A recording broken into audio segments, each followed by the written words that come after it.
Irène Grosjean, donc on est chez vous à Grandson. On s'était rencontrés il y a 2 ans avec Chloé Framery. On avait découvert donc ce lieu.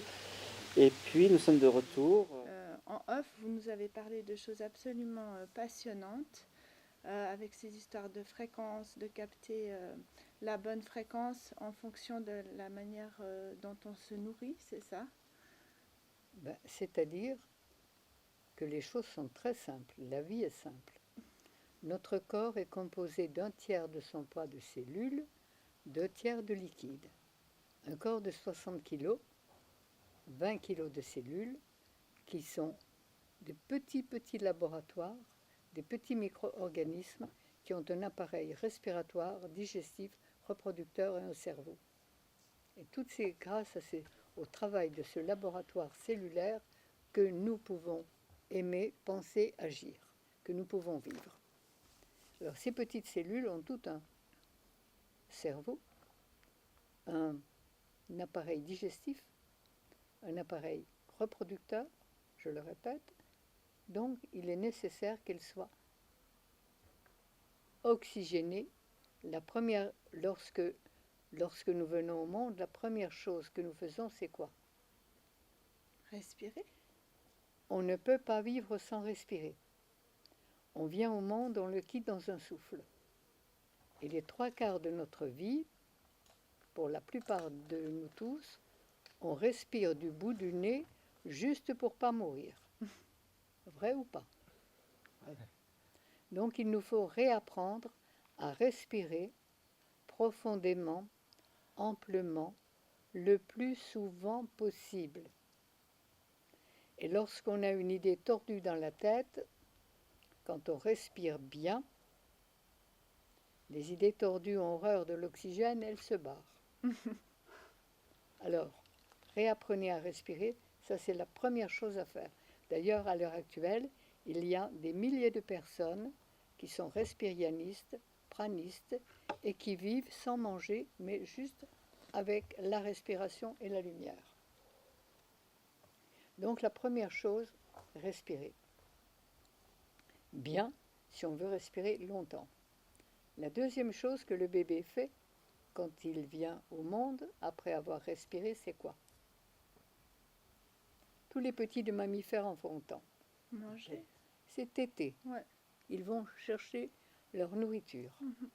Et il est évident que la nourriture est la deuxième loi de base de notre fonctionnement. Mais la meilleure méditation, c'est la respiration. C'est ne penser à rien. C'est vider totalement la tête de façon à ce que, en respirant, on oxygène bien le système cellulaire et qu'il puisse se relier aux fréquences les plus élevées et se relier à l'intelligence de la vie. Mais il y a une intelligence qui a créé tout ce qui existe, dont on fait partie, et cette intelligence universelle qui a créé tout cet univers. Merveilleux. Voilà. Quel âge avez-vous et quel est votre Moi, je sais. mystère, votre secret? J'ai 92 ans. Je sais. Vous venez de les avoir? Je viens de les avoir le 4 août, là, récemment. Joyeux anniversaire. Merci. Et vous faites la naturopathie depuis très longtemps? Depuis 1927, j'avais 27 ans, depuis 1957. 1957. Oui. D'accord.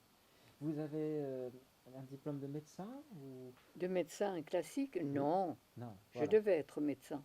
Voilà. Si vous pouvez nous expliquer un peu cette Seulement, histoire. le dernier jour de l'année scolaire, maman est allée voir le médecin qui lui a dit repos absolu et suralimentation. Maman était mal. Je voyais que son ventre gonflait. Je pensais qu'on allait avoir un petit frère ou une petite sœur. Non, elle était constipée, elle n'éliminait rien et elle n'était pas bien. Alors le médecin lui a dit repos absolu, suralimentation et repos absolu. Donc elle est venue dire à la maîtresse qu'à la rentrée, je n'irai pas à Épinal au collège comme c'était prévu, mais que je resterai à l'école du village. Et je crois que ça a été ma chance, entre guillemets, parce que je n'ai pas été médecin classique. On a bien soigné maman. Le médecin est passé tous les 2 jours. Tous les 2 jours, il changeait l'ordonnance. Il disait qu'il fallait qu'elle mange pour guérir. Je l'ai gavée comme une oie. De temps en temps, elle n'en voulait plus. Chaque fois qu'elle avait mangé, elle hurlait de douleur. Évidemment, elle mangeait, elle n'éliminait pas. Donc elle s'empoisonnait en permanence. Et après 3 ans et demi de soins et de bonne alimentation, des cigarettes russes, des crèmes anglaises, des gâteaux américains, c'était la guerre, hein, je faisais la collaboration à ma façon. Après 3 ans et demi de soins médicaux bien tous les 2 jours, est morte à 34 ans en pesant 25 kilos un mois avant de mourir. Et 25 kilos d'horribles souffrances. Parce que chaque fois qu'elle avait mangé, elle hurlait de douleur. Mais le médecin passé disait, il faut qu'elle mange pour guérir. Donc j'ai écouté le médecin. Et si j'avais pu lui mettre un entonnoir et la gaver comme une oie, je l'aurais fait. Mais de temps en temps, elle en avait marre. Elle prenait ce qu'il y avait dans l'assiette, elle me barbouillait la figure. Ça la faisait au moins rire. Et moi, je partais en pleurant dans ma cuisine en me demandant ce que j'allais inventer pour la faire manger. Et à partir de là, ça vous a donné Non, des je n'ai conclusions, pas vous avez compris une tout de suite. mission, Il a fallu quelque part. encore d'autres expériences. D'autres expériences. J'ai eu encore d'autres expériences qui m'ont permis, qui m'ont à un moment dit que si le Créateur existait, il ne pouvait pas avoir voulu que ces créatures souffrent autant que je souffrais et voyaient souffrir autour de moi. Et là, quand on cherche, cherchez, vous trouverez, on trouve. Et j'ai rencontré quelqu'un qui m'a dit, mais il y a 2 médecines. Une médecine de vie, une médecine de maladie, une médecine de santé, une médecine de santé, une médecine de maladie. Évidemment. Et ça a été le point de départ. Mais la maladie, qu'est-ce que c'est qu'une maladie d'ailleurs? Et c'est là où je l'ai compris. Le mal. Chaque fois que notre corps, qui n'est pas nourri avec les aliments que la nature a prévus pour son système digestif, parce qu'au départ, l'homme est cueilleur. Nous avons exactement la même anatomie, le même système digestif que les gorilles, dont les guenons, leurs règles, toutes les lunes et portent leurs petits 9 lunes. Et de quoi se nourrissent les gorilles? De plantes. De ce qu'ils peuvent cueillir. Voilà. Est-ce qu'ils font cuire leur soupe? Non. Un aliment cuit, et je pense que là, le fameux péché originel, j'ai appris au catéchisme qu'il y avait un péché qui était à l'origine de toutes les misères du monde, et je dirais à l'heure actuelle que le péché originel, qui est à l'origine de tous les problèmes du monde, c'est la cuisson des aliments. Monsieur Marchessault, le père de la naturopathie, avait porté 2 œufs au laboratoire, un cuit dur, un cru. Il a eu les 2 mêmes analyses. La science aurait-elle oublié la vie? Un œuf cuit dur, un œuf cru, c'est les 2 mêmes. Un œuf mort, un homme mort, un homme vivant, c'est 2 hommes. C'est les mêmes analyses. Bon, il y a peut-être des questions à se poser. Et là, j'ai découvert qu'il y avait une médecine de santé, celle d'Hippocrate, qui disait aux malades que l'aliment soit ton seul remède, parce que c'est lui qui nous rend malades, et qui demandait aux médecins d'aller à la cause des causes des causes et de guérir sans nuire. Bon, c'est pas de soigner les symptômes, c'est d'aller à la cause de ce qui a provoqué les symptômes. Avant que je connaisse les méthodes naturelles, j'utilisais les techniques comme tout le monde. L'ignorance est le plus grand des problèmes, on ne sait pas. Donc, comme on a peur, on fait vacciner et on fait médicaliser nos enfants. On arrête les crises. Mais chaque fois qu'on arrête une maladie, ça veut dire qu'on fait exactement ce qu'on ferait quand la maison brûle et qu'on coupe le fil du téléphone des pompiers. Pour salir quelqu'un comme ils m'ont sali, il faut être bien sale. Parce qu'un être propre ne peut salir personne. Et je propose à tous ces gens qui m'ont bien sali de leur apprendre à se nettoyer et à nettoyer leurs humeurs. Et là, Ça leur fera là, le plus grand bien. Et vous avez un message particulier à la Pas bien, personne. Parce Ben que la oui. personne qui Ben, ils vous peuvent a, faire des bains de siège à friction, ça les aidera. Oh là! la personne qui vous a critiqué donc est connue, et c'est pas caché. Donc c'est une personne qui est connue dans le système, qui Je a pense publié que je vais l'apprendre en énormément de détail choses. et j'aimerais l'avoir en face de moi et lui dire, elle est en basse fréquence. Et lorsqu'on fait du mal, obligatoirement, c'est qu'on est mal nous-mêmes. Imaginons que vous parlez donc à la personne qui vous a critiqué. À Quel serait l'extracteur, le en message quelque à sorte. l'extracteur Oui. qui a un nom, hein, donc on va Oui, citer. oui, oui. Qu'est-ce que vous lui direz? Cher monsieur, je lui dirais que pour faire ce qu'il a fait, il fallait qu'il soit bien mal lui-même. Et que je voudrais l'aider à aller beaucoup mieux. Parce que plus il y aura de gens qui vont aller mieux, plus le monde sera un paradis. Voilà. Exactement. Et je n'ai pas à le combattre, c'est une victime de lui-même et de tout ce qu'on ne sait pas.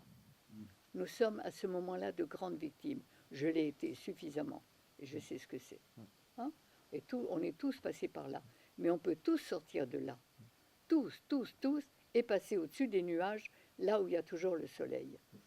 Qui est d'ailleurs le titre de mon prochain livre, qui va sortir pour Noël. Chloé me parlait toujours de l'alimentation crue et ça me disait pas grand-chose en fait. Et puis elle me disait toujours ça. J'avais une amie qui s'appelle Karine Fung Amorin qui m'avait aussi parlé de ça. Et ça m'inspirait pas trop. Et puis j'ai ma mère qui est tombée de plus en plus malade et la médecine traditionnelle trouvait pas de solution. Donc on a commencé à changer son alimentation. Ça a commencé par les extracteurs de jus de Thierry Casasnovas, donc pas l'extracteur là, mais voilà. Et donc, en fait, c'est même moi-même. J'ai eu de gros problèmes d'acidité qui influençaient aussi sur mon énergie. J'avais beaucoup moins d'énergie. Et du coup, j'ai commencé à changer mon alimentation. Parallèlement, ma mère avait une maladie dégénérative qui était orpheline et incurable. Donc moi, j'avais absolument la volonté de trouver des solutions pour elle. En plus, j'ai la foi, donc j'étais sûre qu'on allait vivre un miracle. Donc j'ai cherché des solutions partout. Et c'est là où tout ce qui pouvait amener une solution, j'y étais ouverte et je voulais tester et voir par moi-même. Et un jour, j'ai dit à Chloé, il faut que je voie Irène avant qu'elle parte de ce monde, je lui ai dit. Je ne suis pas pressée. Oui, oui, je sais. Mais j'ai senti que c'était le moment de vous rencontrer en vrai pour apprendre des choses. Et donc j'ai été très touchée par vous et surtout par ce côté pionnière que vous aviez, cette détermination. C'est vrai que j'ai pris ce que j'avais à apprendre et ça m'a beaucoup nourrie. J'aime beaucoup l'idée qu'on est une belle créature qui a été bien créée, mais qu'on a été polluée et on a commencé à dysfonctionner. Et moi, je pense que vraiment, on est tous une belle création à la base. Et on a fait de la maladie un véritable commerce qui rapporte beaucoup au laboratoire, mais qui est en train de détruire le monde. Et cette pandémie à l'heure actuelle, qui existe dans le monde entier, que j'appelle la conarovirusite, est là pour remettre le monde à l'endroit. Alors je vous dis à tous, allez sur Internet, sur YouTube, et cherchez une prophétie amérindienne qui s'appelle Bison Blanc. Ouais. Elle va vous expliquer exactement que là, nous sommes en pleine crise de nettoyage pour remettre le monde à sa place et à l'endroit. Donc merci aux détracteurs, on peut dire. Merci aux détracteurs. Et ça leur Mais met j'aimerais aussi- tellement le nettoyer pour qu'il aille mieux lui-même. Ah, c'est Merci, chouette madame. ça. Ça, c'est de l'amour. Mais Magnifique. absolument. Et plus il y aura de gens heureux sur cette terre, moins il y en aura de malheureux. Et guérir, ça s'écrit G-A-I-R-I-R-E. Retrouver la gaieté et le rire, qui sont l'état normal des gens en bonne santé. Alors à nous d'aller vers le meilleur, hein, et d'apprendre à comprendre notre laboratoire à vivre, notre corps, ce merveilleux cadeau que la vie nous a fait, Création. et de le traiter comme la nature l'a prévu. Mhm. Si on n'avait donné que de l'herbe et du foin aux vaches, est-ce qu'il y aurait eu des vaches folles? Non. Eh bien voilà. Si les hommes mangent, sont cueilleurs, et nettoient leur corps. Et j'ai l'habitude de dire, lorsqu'on arrive au monde, pour faire le voyage de la vie, on prend un véhicule, notre corps, qu'on abandonnera au terminus. Et si on traitait notre corps au moins comme notre voiture, qu'on lui mette le carburant que son constructeur, qu'en l'occurrence j'appellerai créateur, a prévu pour lui, qu'on fasse l'entretien et les vidanges qui s'imposent, il n'y a rien d'autre à faire, tout est parfait. C'est 600 000 On est forcément relié à l'intelligence universelle qui ne veut que le plus grand bien de ses créatures. Au lieu de devenir autodestructeur et destructeur, on devient co-créateur de l'univers pour notre plus grand bien et celui de tous. Ça vous va? Ça va. Eh bien, bienvenue au club. Alors on a eu la réponse à l'extracteur, mais que dire de tous les médias qui se sont lancés et Qui sont en fréquence basse, parce que leurs humeurs sont tellement empoisonnées qu'ils ne peuvent pas comprendre. Et quand tout est on dans ce monde, et ça il faut vraiment le comprendre. Et quand on est sur la 4, on n'a pas le programme de la 5. On a découvert l'atome. Qu'est-ce qu'on a fait avec l'atome? Des bombes atomiques. C'est pas mal ça quand même, pour servir la vie. Alors, on a, selon la fréquence à laquelle on est relié, on travaille pour la vie ou contre elle. Et la science, sans conscience, travaille contre la vie. On a découvert la chimie, qu'est-ce qu'on a fait? Des produits chimiques, il y en a partout, qui empoisonnent le monde. Alors, stop, stop, stop. Et quand je vois tous les témoignages que j'ai reçus de soutien, à qui je dis merci à toutes les personnes qui me les ont envoyés, merci, merci, parce que ça me fait du bien, ça m'a aidé aussi. Hein. Et on est tout un monde à l'heure actuelle qui commence à comprendre que la vie obéit à des lois précises que l'on ne peut pas enfreindre sans payer la facture. C'est clair. Je ne souhaite pas le retour de bâton. Je souhaite que ça leur ouvre les portes pour qu'ils comprennent et qu'ils aillent de mieux en mieux eux-mêmes.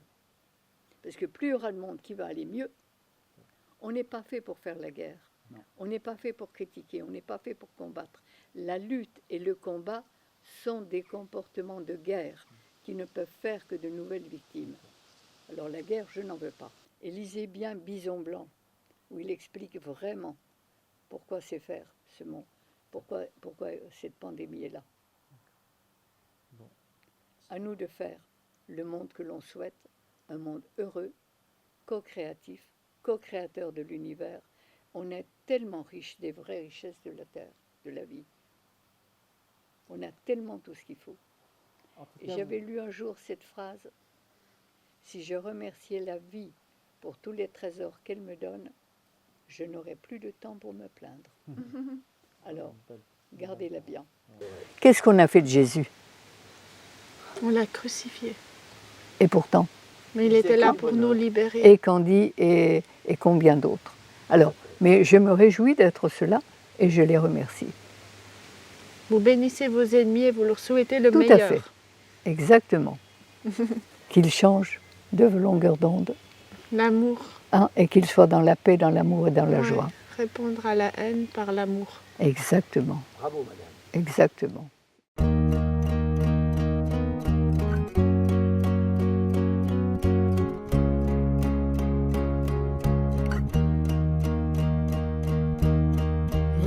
C'est notre pays, celui qu'ils veulent mettre en poussière. Car si la liberté faillit, que deviennent nos droits, nos terres? Ma sœur, c'est notre patrie, celle qu'ils veulent mettre aux enchères pour faire taire les démentis et pousser l'ombre sur la lumière. Mes frères, il est temps